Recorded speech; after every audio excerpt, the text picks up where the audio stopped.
मैं समझता हूं कि जो केरला स्टोरी के नाम से आई है, हमें इसके दोनों के नशेब फ़राज पे जाना चाहिए और इसका एक ही पहलू नहीं देखना चाहिए। मैं सारे जगत के लोगों से ये बात कहना चाह रहा हूं कि फ़िल्म जो एक्टर्स हैं, एक्टर्स का रोल होता है कि वो अपनी एक्टिंग से अपनी बात को समाज तक पहुंचाते हैं। तो आप तक कुछ एक्टर्स ने मिलकर के एक मूवी बनाई है और उसका उद्देश्य ये है कि समाज के अंदर हम लोगों को बताएं कि ये क्या हो रहा है।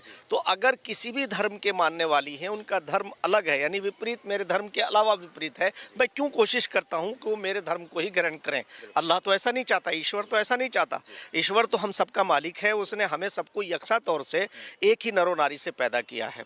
तो यहाँ तो होना ये चाहिए कि हमें बजाय इसके कि हम धर्म परिवर्तन की बात करें, बल्कि हमें हृदय परिवर्तन हमारा होना चाहिए। तो और हृदय परिवर्तन का मेरा उद्देश्य कहने का ये है कि जब हमारे दूध खून के रिश्ते हैं और हमारा डीएनए एक है, यानी वसुधैव कुटुंबकम, जब हमारी संस्कृति ये है और यही संस्कृति इस्लाम की भी है, अल खल्क़ु अयालुल्लाह, तमाम मखलूक ईश्वर का, अल्लाह का कुनबा है। तो फिर हमने इन सारी चीज़ों के ये षड्यंत्र हम क्यों कर रहे हैं और हम उन लोगों के लिए यही क्यों मानते हैं कि ये लोग हमारे धर्म का विस्तार कर रहे हैं। अगर धर्म का विस्तार ये हो भी जाए तो मैं तो ये पूछना चाहता हूँ, जो तुम्हारे धर्म से रिलेटेड लोग हैं तुम उन्हें अच्छा करो, यानी तुम उन्हें अच्छा करो, उन्हें एजुकेट करो, उन्हें जो है शिक्षित करो, उनके लिए रोजगार का जरिया बनो, उनके लिए दुनिया के अंदर जो है दुनिया में यहाँ में रहते हुए उनके लिए भलाई का जरिया बनो। जैसे मोहम्मद साहब ने कहा, खैरन नासी मन यनफउन नास। अगर केरला के अंदर 32,000 या 3 ही कह लीजिए आप,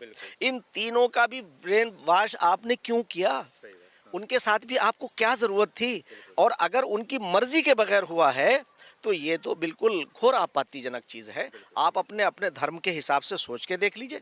तो मैं तो ये कहना चाहूँगा सुमित जी आपके माध्यम से कि ये केरला स्टोरी हमारे लिए एक रोशनी का ज़रिया हो सकती है कि हम हिंदू और मुसलमानों की बात ना करके हम ये देखते हैं कि जो लड़कियां हिंदू हो या मुसलमान, कुछ लोग ऐसा करते हैं जैसे अपना नाम बदल करके उनसे वो शादियां कर लेते हैं और वो इस लायक नहीं होते, वो समाज के बहुत घटिया लोग होते हैं। उसके बाद मैंने जो है, क्योंकि मैं सामाजिक आदमी हूँ, ज़मीन से जुड़ा हुआ हूँ, मैं पूर्व में जो है मैं फैमिली कोर्ट का मेंबर भी रह चुका हूं।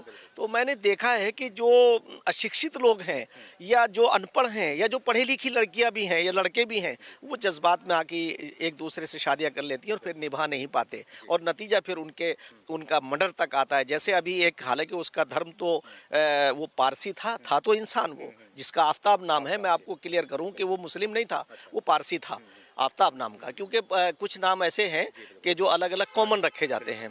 मगर मैं ये कहना चाहता हूं कि वो था तो भारतीय, वो था तो इंसान। उसने एक लड़की का, जिस लड़की का उसने पार्ट काटे हैं, ये जो चीज़ है ये मोहब्बत नहीं है, ये हविश है।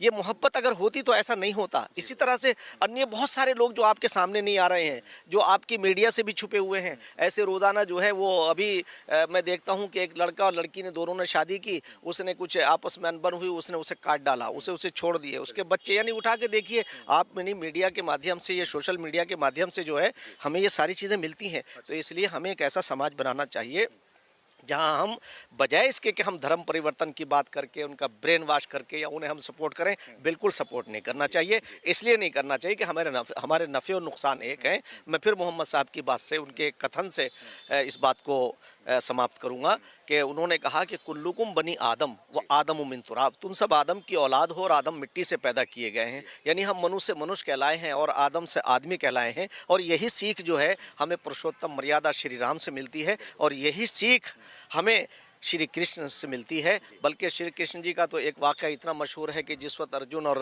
जब माँ द्रौपदी का अपमान हो रहा था तो उन्होंने जो अर्जुन को उपदेश दिया, तो अर्जुन कहने लगे, महाराज मेरे सामने मेरा परिवार है, मैं इनके साथ कैसे लड़ूं? उन्होंने कहा कि ये तुम्हारा परिवार नहीं है, ये पाखंडी है और तुम्हारा धर्म ही, तुम एक क्षत्रिय हो, तुम्हारा धर्म ही युद्ध करना है। तो मैं समझता हूँ कि इससे क्षत्रिय कहने का मतलब ये है कि हर इंसान, हर वो आदमी जो ताकतवर है, वो क्षत्रिय होकर के अपनी माँ बहनों की इज्जत और आबरू की हिफाजत करे, उनके लिए सम्मान का जरिए बने, उनके अपमान को बर्दाश्त ना करे।